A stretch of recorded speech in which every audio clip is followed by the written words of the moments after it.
Hi friends, welcome to కొత్తగా చందమామ కథలు. ఈరోజు మనం దేవుడి పళ్ళెం అనే కథ చెప్పుకుందాం.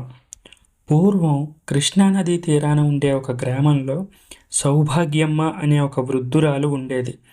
ఆమెకు 80 ఏళ్ళు. ఆమె కడుపున పుట్టిన కొడుకులిద్దరూ అర్ధాయుష్యుగానే చనిపోయారు. కూతుళ్ళు కాపురాలకు వెళ్ళిపోయారు. చాలామంది మనవరాళ్లను కూడా ఆమె ఎత్తుకుంది. కానీ ఆమెకు మనవడు గోపన్న ఒక్కడే. వీణ్ణి పెంచి పెద్ద చేయడానికే నేను బతికున్నాను అని ఆవిడ అనేది. వాణ్ణి ఆవిడ చాలా కష్టపడి పెంచింది. గోపన్న చూడముచ్చటైన యువకుడిగా తయారయ్యాడు.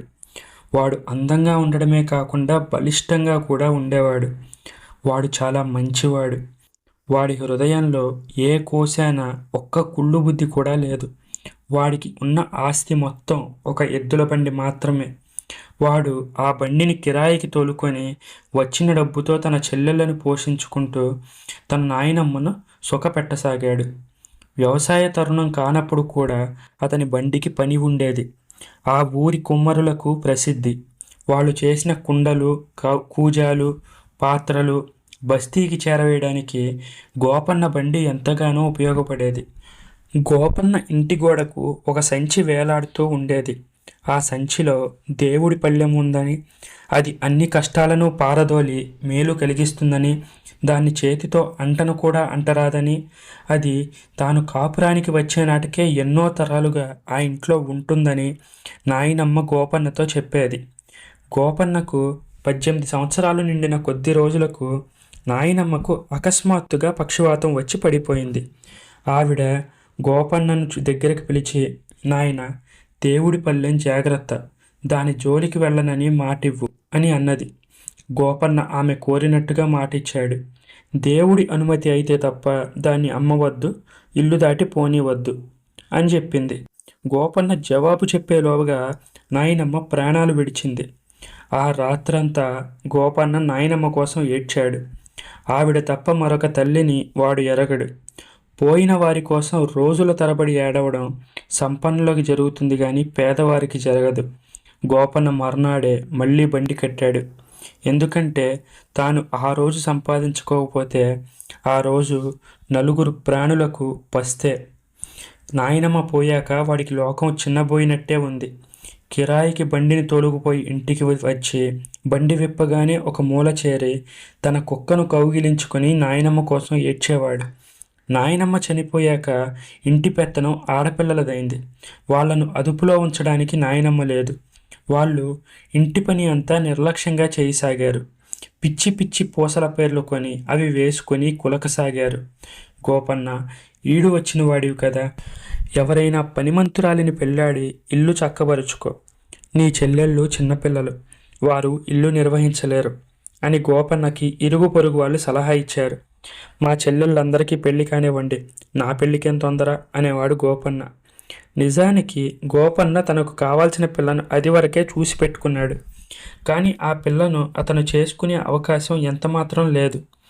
ఆమె కుమ్మరుల్లో పెద్ద అయిన శివన్న కూతురు పార్వతి. శివన్నకు గోపన్న తరచూ బండి కట్టేవాడు. అందుచేత పార్వతి బాగా ఎరిగిన పిల్లే. ఇద్దరికీ మధ్య మాట్లాడుకునేంత చనువు లేదు కానీ గోపన్నను చూసినప్పుడల్లా పార్వతి ఎంతో స్నేహంగా నవ్వేది. అతనితో మాట్లాడాలన్న కోరిక కూడా కనబరిచేది. తన స్థితి తక్కువ అని గుర్తించి గోపన్నే ఆమెకు ఎడముఖం పెడముఖంగా ఉండేవాడు. అకస్మాత్తుగా గోపన్న స్థితి మరింత దిగజారిపోయింది. అతనికున్న ఎడ్లలో ఒకటి చనిపోయింది. రెండవది కాలు విరుచుకుంది. గోపన్నకు తన 2 కాళ్ళు విరిగినంత పని అయింది. ఊళ్ళో వాళ్ళు కొద్దిపాటి సహాయం చేశారు. కానీ నిజంగా అతన్ని తన కాళ్ళ మీద నిలబెట్టగల వాళ్ళు చూస్తూ కూర్చున్నారు. కుమ్మరుల పెద్ద శివన్న గోపన్న చేత అన్ని ఏళ్లుగా పనిచేయించుకుని కూడా వేసమెత్తు సహాయం కూడా చేయలేదు. గోపన్న ఇంట్లో పొయ్యి రాజయ్యని పరిస్థితి కూడా ఏర్పడింది.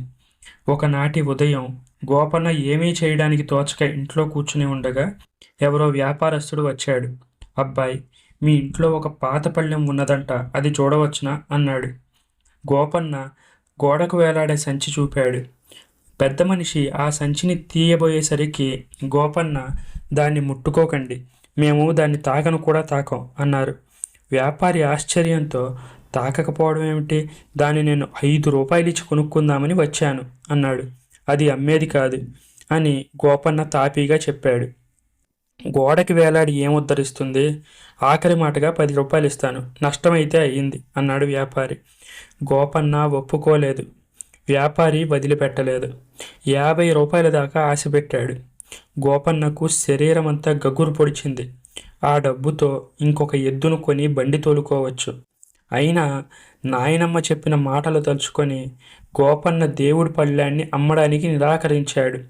రుసరుసలాడుతూ ఆ వ్యాపారి వెళ్ళిపోయాడు. గోపన్న ఇంట ఉన్న ఆ దేవుడి పళ్ళెం రుద్రమదేవి కాలం నాటిది. అది మేలిమి బంగారంతో చేసింది. ఓరుగల్లును మహమ్మదీయ సైన్యం ముట్టడించిన కాలంలో ఆ పళ్ళెం అనేక చేతులు మారి గోపన్న తాత ముత్తాతల ఇంటికి చేరింది. వారు దాన్ని కాకతీయుల ఆస్తిగా భావించి ఎంతో భక్తిగా మీదుగట్టి ఉంచారు. ఈ సంగతి ఎలాగో పుకారు రూపంలో బస్తీ దాకా వచ్చింది. ఆ పుకారు విని ఒక వ్యాపారస్తుడు గోపన్నకు బేరం పెట్టాడు. కానీ గోపన్న బేరం పడనివ్వలేదు. ఆ వ్యాపారస్తుడు వచ్చిపోయాక అలాంటి వారే అప్పుడప్పుడు వచ్చి పళ్ళెం కొంటామని అడగసాగారు. గోపన్న బళ్ళు బాడుగకి తీసుకొని వాటిని తోలి చాలీ చాలని డబ్బుతో ఒక పూట తింటే ఇంకో పూట మాడుతున్నాడు. అయినా అతను దేవుడి పళ్ళెం అమ్మడానికి ఎంతమాత్రం ఒప్పుకోలేదు. ఈలోపుగా అతనికి పార్వతి దాదాపుగా రోజూ కనిపిస్తూనే ఉంది.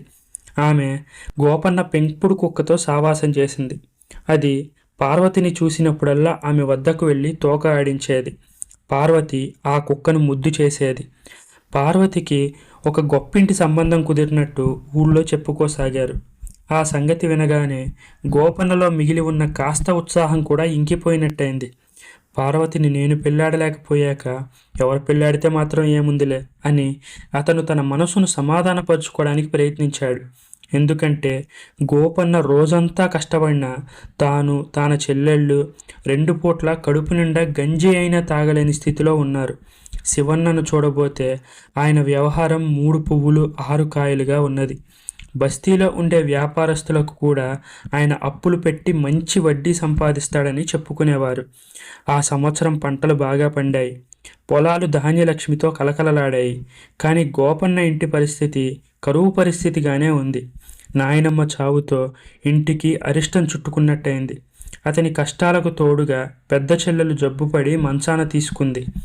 గోపన్న ఇంటి పని కూడా చూసుకోవలసి వచ్చింది. ఈ కష్టాలను దేవుడి పళ్ళెం ఎందుకు నివారించలేదో అనుకున్నాడు గోపన్న. ఒకనాడు శివన్న గోపన్నను బండిగట్టుకు రమ్మన్నాడు. ఆ రోజు బస్తీకి చాలా మట్టి పాత్రలు చేర్చవలసి ఉంది. ఆ పనితో పాటు గోపన్నకు ఇంకొక పని కూడా తగిలింది. శివన్న గోపన్న చేతికి 1 రూపాయల సంచి ఇచ్చాడు. ఈ డబ్బును బస్తీలో ఫలానా వర్తకుడికి ఇవ్వు. సొమ్ము ముట్టినట్టుగా అతని దగ్గర నుంచి రసీదు పట్టుకురా. నువ్వు నమ్మకస్తుడు గనుక ఈ పని నీకే అప్పగిస్తున్నాను అన్నాడు. తనపై శివన్నకు ఈపాటి నమ్మకం ఉన్నందుకు గోపన్న ఎంతగానో సంతోషించాడు. బండి నిండా కుండలు పేర్చుకొని తన కుక్కతో సహా బస్తీకి బయలుదేరాడు. అతను కుండలు ఇవ్వవలసిన వారికి కుండలు ఇచ్చేసి బండి తోలుకొని వర్తకుడి ఇంటికి తిరిగి వెళ్ళేసరికి మధ్యాహ్నమైంది. గోపన్న బండి నుంచి ఎద్దులను విప్పి వాటికి తన కుక్కను కావలి పెట్టి వర్తకుడి ఇంటి లోపలికి వెళ్ళాడు. వర్తకుడు ఆ పని ఈ పని చూసుకుంటూ ఉండడం వల్ల డబ్బు తీసుకుని రసీదు ఇవ్వడం కాస్త ఆలస్యమైంది. గోపన్న మళ్ళీ బయటికి వచ్చి చూసేసరికి కుక్క లేదు. బండి ఎద్దులు కూడా లేవు.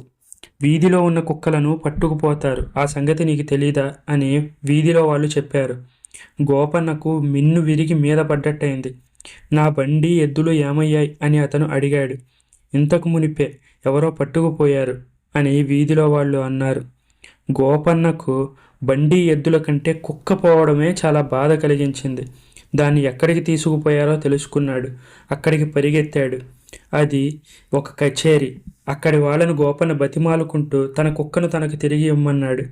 అది నీ కుక్క, 5 రూపాయలు చెల్లించి దాన్ని తీసుకుపో. కుక్కను విడిపించడానికి 2 రూపాయలు, పట్టుకున్నవాడిని అది కరిచినందుకు 3 రూపాయలు జరిమానా అన్నారు అధికారులు. వేసవి ఎండ నెత్తి మాడుస్తుంది. గోపన్న పొద్దున్న లేచి పచ్చి మంచినీళ్ళు కూడా తాగలేదు. అయినా అతను తన గ్రామానికి పరిగెత్తుకుంటూ వెళ్ళి శివన్న ఇల్లు చేరుకున్నాడు. శివన్న బాబు, మీరే రక్షించాలి అని ఆర్తనాదం చేశాడు. గోపన్న డబ్బు సంచి పారేసి ఉంటాడని శివన్న కంగారు పడి గోపన్నను తిట్టసాగాడు. గోపన్న ఇచ్చిన రసీదు చూశాక ఆయనకు మనస్సు కుదుట పడింది. చవట వెధవ, ఏమీ లేని దానికి ఊరికినే కంగారు పెట్టావెందుకు అన్నాడు శివన్న కోపంగా. బాబు, నా కుక్కను పట్టుకున్నారు, 5 రూపాయలు ఇప్పించండి. సాయంకాలంలోగా సొమ్ము చెల్లించకపోతే నా కుక్క నిష్కారణంగా చచ్చిపోతుంది.